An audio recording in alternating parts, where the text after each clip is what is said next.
Okay, and All ladies right. and gentlemen, the results are initial estimated likelihood of success. The results were 5, 6, and 7.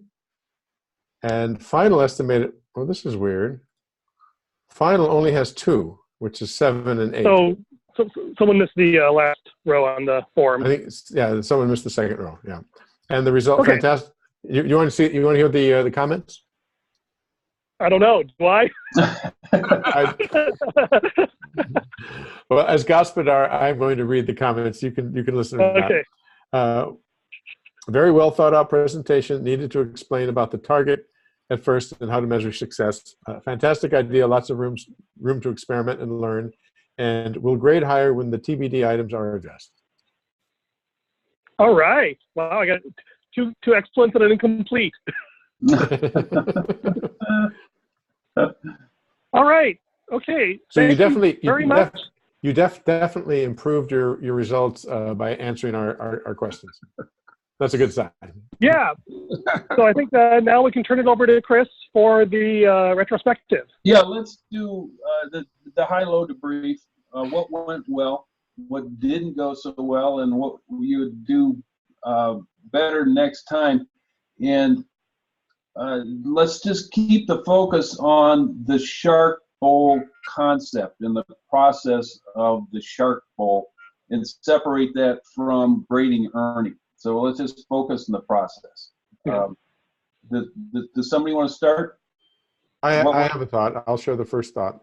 Okay. I love the idea. I love the idea of the angels as investors, but I thought we were a little unclear on who these people were, whether they were actual investors with money or whether they were just. We'd originally talked about advisors who were just giving advice, and Ernie, you used those examples of helping people with startups. So I was unclear whether the people were addressing. And I think the TV show is very clear about this. You're talking to real people with real money. Mark Cuban has real money. And even though he may not be the one who puts the money in, he's going to he's going to address your proposal like somebody who's thinking of putting up money. And I thought we were a little vague about who that person was, who the angel was. Is it an advisor, or is it an investor, or is it somebody who might be one or the other? I think getting that clearer would help the process a little bit. Or maybe a lot. Okay, so that kind of falls in the category of what you do different next time. Be more clear about that. Okay, good point. Okay, and then what went well? Yeah, my mistake. I thought this was the most exciting of all the betas we've done so far because it had real ideas and real proposals to solve real world problems. I mean, the others did too. But this had an element of it was sort of something. There's something visceral about it. Something that kind of got you in the gut. It was an exciting prospect. I don't know. What didn't? Go ahead, John. I know that it's a very difficult thing because you have to explain some of the things to us first before you went on to how to implement it and other things there.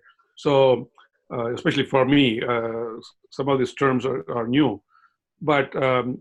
Overall, if I was asked to invest in this project that Ernie is involved in, I probably will because I think there's a lot of potential in this and a lot of good points. It needs some fine-tuning or some sculpturing to bring all the good things out. So overall, it was a very good idea concept, but I think within the limited time, if you start explaining the principles and stuff like that, then the meat of the stuff gets shortened. Yes, I think it's a good point. So one hypothesis might be that we do more qualification. Like, for example, if I was like really well prepared, if I was doing this for real, for example, I could write out the premise.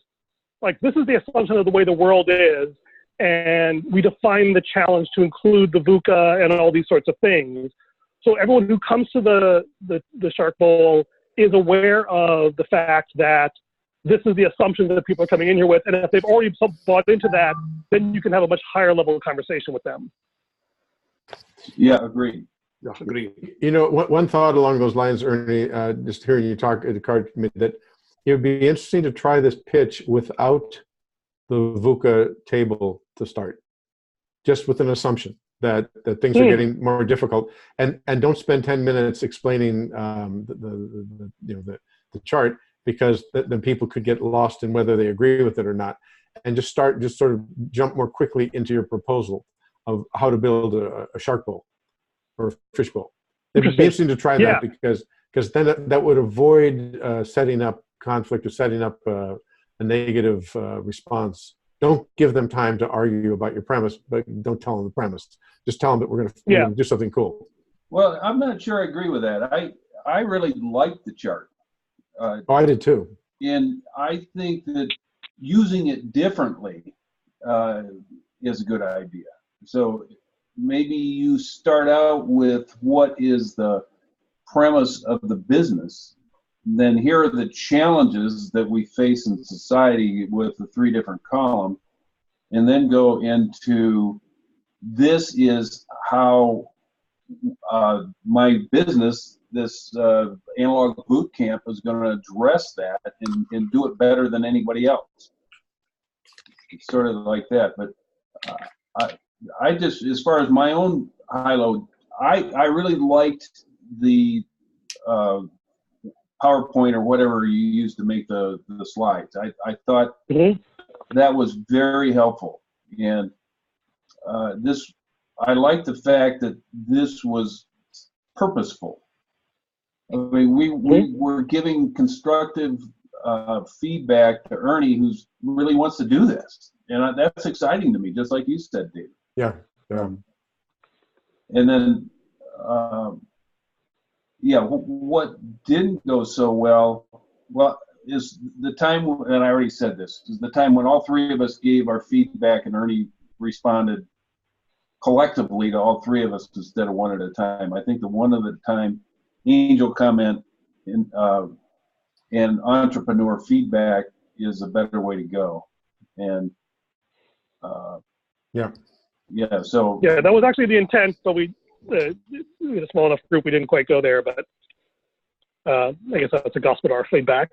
One other idea I had, another way to spin this thing is to talk about this as a fish bowl rather than a shark bowl, and this is specifically framed as a fishing expedition. Ooh, I like that. From which point, whose point of view? Your point of view or our point of view? Or the fish's point of view.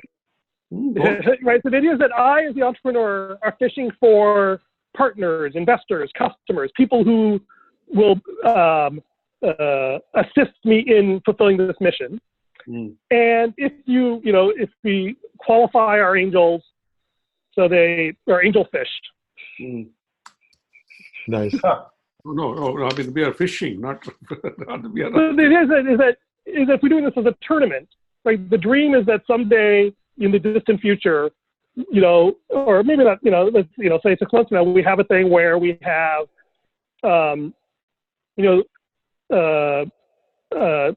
like an actual debate tournament where you have a dozen judges, and you've got 100 kids competing, and you have a bunch of rounds, and you say, okay, this is a fish bowl on how to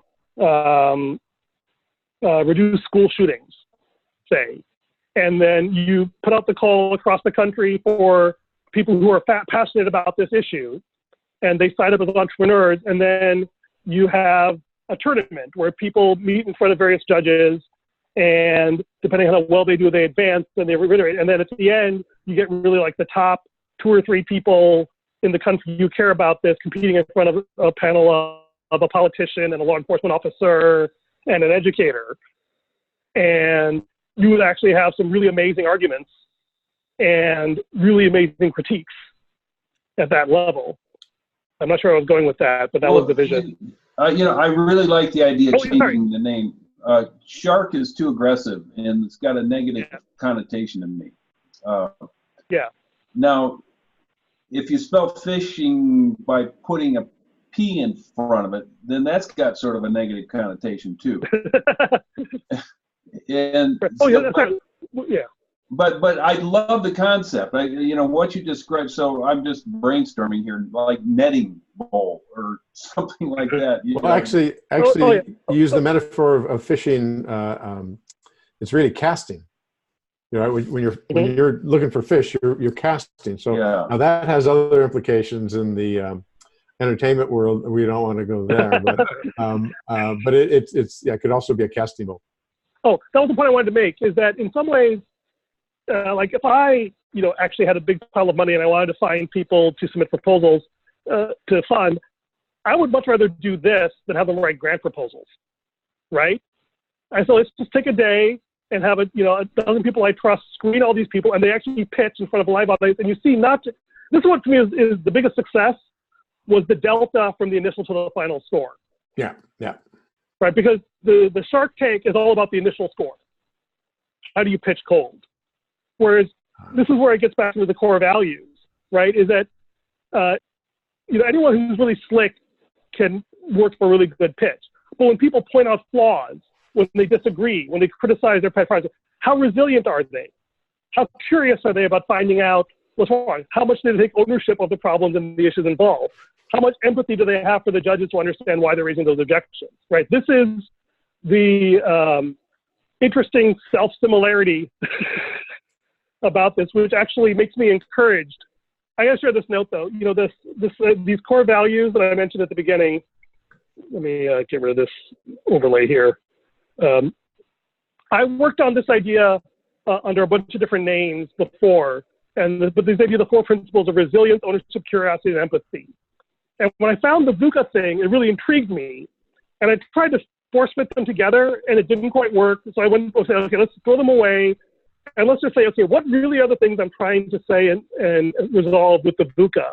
And I was actually iterated on it. I actually came back to resilience, ownership, curiosity, and empathy as the 4 core values for addressing VUCA. So at least for me personally, it's interesting validation of that hypothesis. Again, not a proof, but a validation that those values do mean something in this increasingly popular framework. The second thing is, the more I think about it, I really feel like that is what happens in the second half of the fishbowl, right? Is that you go from your pitch, which is really just about skill and presentation, your technical skill in following a script, to how do you deal with the failure, the conflict, the confusion, the pain that people have as they listen to you.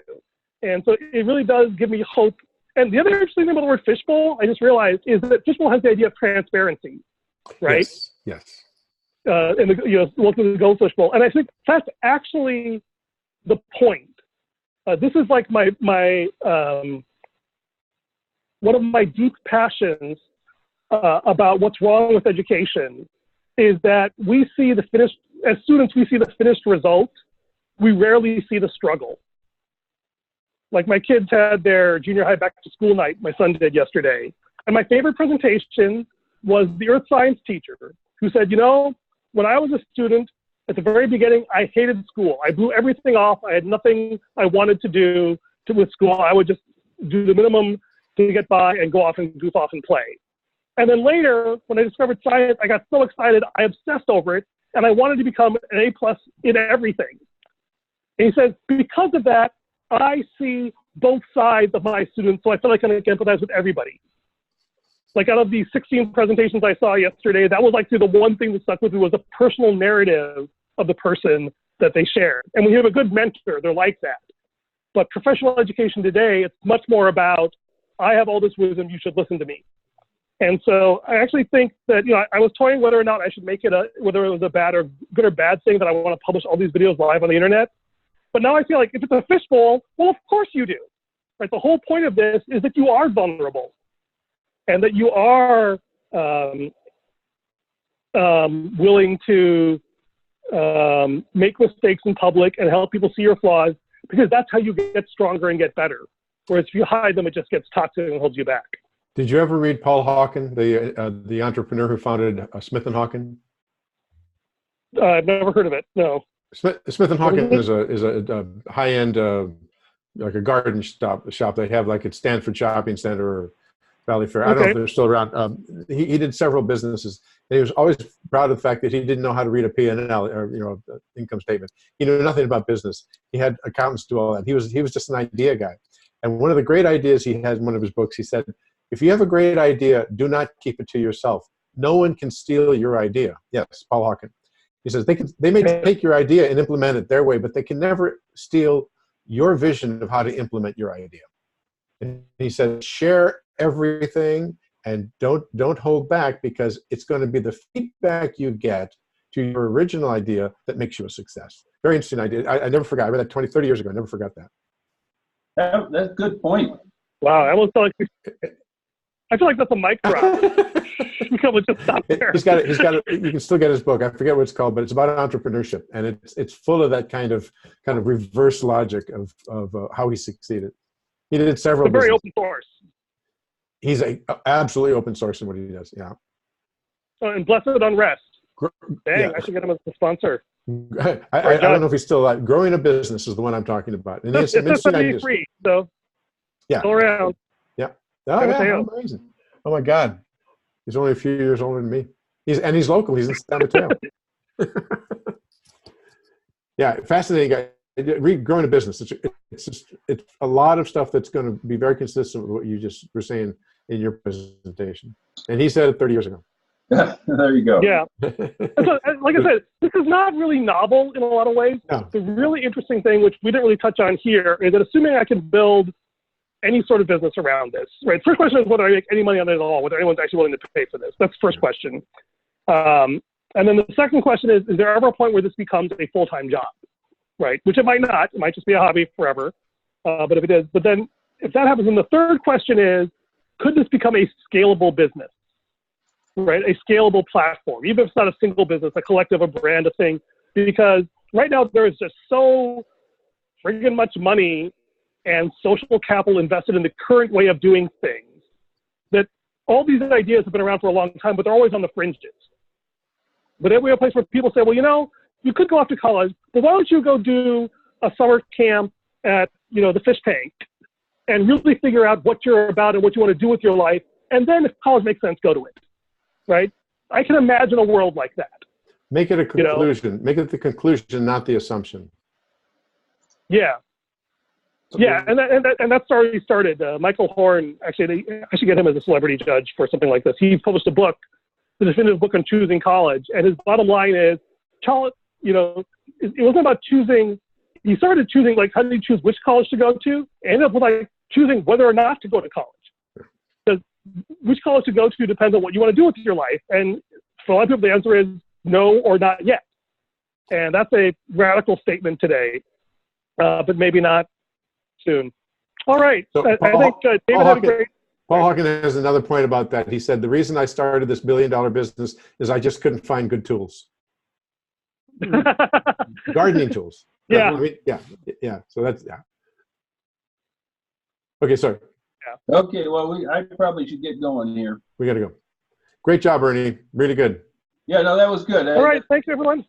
Okay, Ernie. This may be the end of our beta series. I feel like we've got something here, and we need to figure out how to go into production. And so we'll talk next Tuesday, whoever's free, and take it from there. Okay. All right. Okay.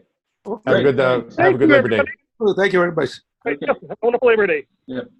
Bye-bye. Bye.